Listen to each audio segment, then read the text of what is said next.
बिहार में विधानसभा चुनाव है और चुनावी साल के शुरुआत से ही जुबानी जंग तल्ख तेवर के रूप में तब्दील होती हुई नजर आ रही है। बिहार विधानसभा में जहां विपक्ष के नेता तेजस्वी यादव ने मुख्यमंत्री नीतीश कुमार पर हमला बोलते हुए उन्हें पकौड़ा मुख्यमंत्री बता दिया है। तेजस्वी यादव ने नीतीश कुमार की चुप्पी पर सवाल उठाते हुए ये तक कह दिया है कि नीतीश कुमार बीजेपी की कठपुतली है। तेजस्वी के इस बयान पर भड़की जनता दल यूनाइटेड यानी कि जेडीयू ने तीखी प्रतिक्रिया दी है, जिसमें जेडीयू नेता अशोक चौधरी ने तेजस्वी के बयान पर कहा है कि इनके पास कोई मुद्दा नहीं है। तेजस्वी यादव ने कहा है कि नीतीश कुमार हमारे बुजुर्ग हैं, हम पूरा सम्मान करते हैं, लेकिन वो अब थक चुके हैं, मुख्यमंत्री के योग्य नहीं रहे वो। नीतीश कुमार अब बस बीजेपी की कठपुतली बनकर रह गए हैं। नीतीश सरकार के मंत्री अशोक चौधरी ने तेजस्वी के पकड़ुआ मुख्यमंत्री होने वाले बयान पर पलटवार करते हुए कहा कि उनके पास सीएम के खिलाफ बोलने के लिए कुछ भी नहीं है, इसलिए वो अब पर्सनल अटैक करने लगे। उन्होंने लालू यादव को भारत रत्न की मांग पर कहा कि यह सम्मान अनुकरणीय लोगों के लिए होता है और उन्हें ही दिया जाता है। लालू जी किस तरह से अनुकरणीय है, ये सम्मान देने वाली कमेटी देखेगी। आज सुप्रीम कोर्ट में मामला चल रहा है, बिहार सरकार खामोश है, नीतीश कुमार जी मौन है। आजकल नीतीश कुमार जी पकड़ुआ मुख्यमंत्री हो गए, यानी खाली देह है, चेहरा है, लेकिन चला कोई और रहा है। वो हमारे बुजुर्ग हैं, हम उनका सम्मान करते हैं, लेकिन अब मुख्यमंत्री के योग्य अब नीतीश कुमार जी नहीं रह गए, अब थक चुके हैं। अब उनका कोई विजन, कोई रोड मैप नहीं है कि बिहार को हम लोग कैसे आगे बढ़ाने का काम करें। बीजेपी के कठपुतली बन करके रह गए। कहा नीतीश कुमार जी थाली खींचते थे मोदी जी का, आज पैर पकड़ करके गिड़गिड़ाते हैं।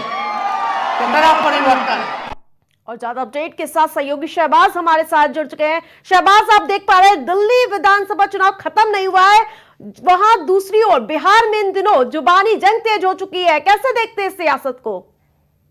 देखिए, कुछ ही महीनों में कहीं ना कहीं बिहार विधानसभा की तारीखों का जो है चुनाव का ऐलान होने वाला है और इससे पहले कहीं ना कहीं बिहार में सियासत का जो पारा है वो काफ़ी गर्म देखा जा रहा है। और तेजस्वी यादव जो है नेता प्रतिपक्ष की भूमिका बिहार में निभा रहे हैं और वो लगातार कहीं ना कहीं मुख्यमंत्री नीतीश कुमार को सवालों के घेरे में खड़ा करते हुए देखे जाते हैं, लगातार उन पर निशाना साधते हुए नजर आते हैं। इससे पहले भी उन्होंने कई तरह के बयान दिए थे और उन्होंने साफ तौर पर यह भी बोला था तेजस्वी यादव ने कि नीतीश कुमार की इस वक्त दिमागी हालत जो है वो ठीक नहीं है और जो सरकार है वो कहीं ना कहीं भारतीय जनता पार्टी चला रही है, वो केवल एक प्यादा है, एक मोरा है जिनको भारतीय जनता पार्टी सामने पेश करती है, लेकिन बैकफुट पर जो सरकार चला रही है वो, क्योंकि देखिए सम्राट चौधरी से लेकर विजय सिन्हा तक कई बड़े नाम हैं जो डिप्टी सीएम बने हैं और साथ में नीतीश कुमार के सहयोग करते हुए देखे जा रहे हैं। और बिल्कुल, लेकिन शहबाज माना जाता है जिधर नीतीश कुमार चल देते हैं उधर ही बिहार की सियासत, वहीं से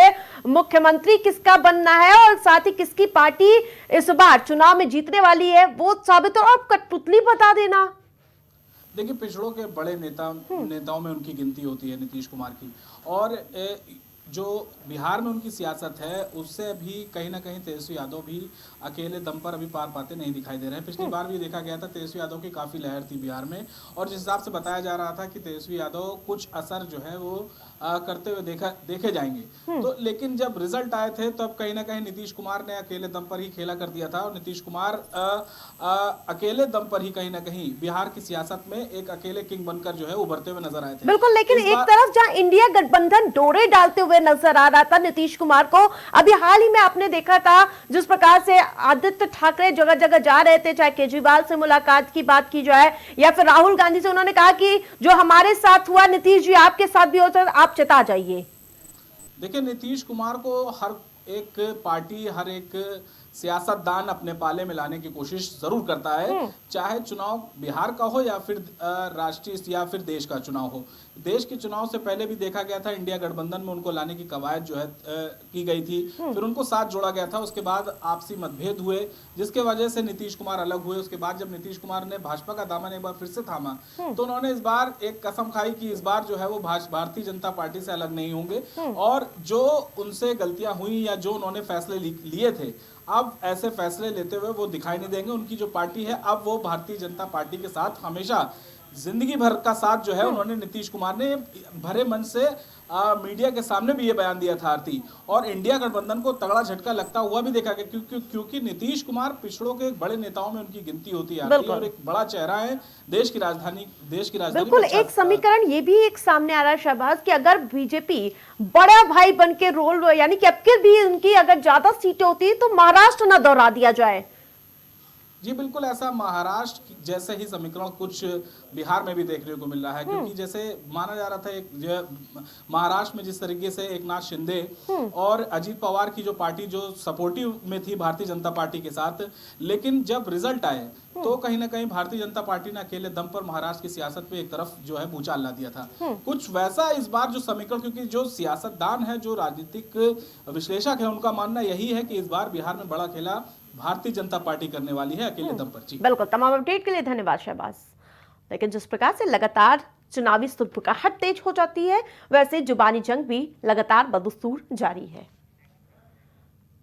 नई दिल्ली रेलवे स्टेशन पर हुई भगदड़ और नागरिकों की मौत के मामले में रेल मंत्री के इस्तीफे की मांग करते हुए भारतीय युवा कांग्रेस ने प्रोटेस्ट किया।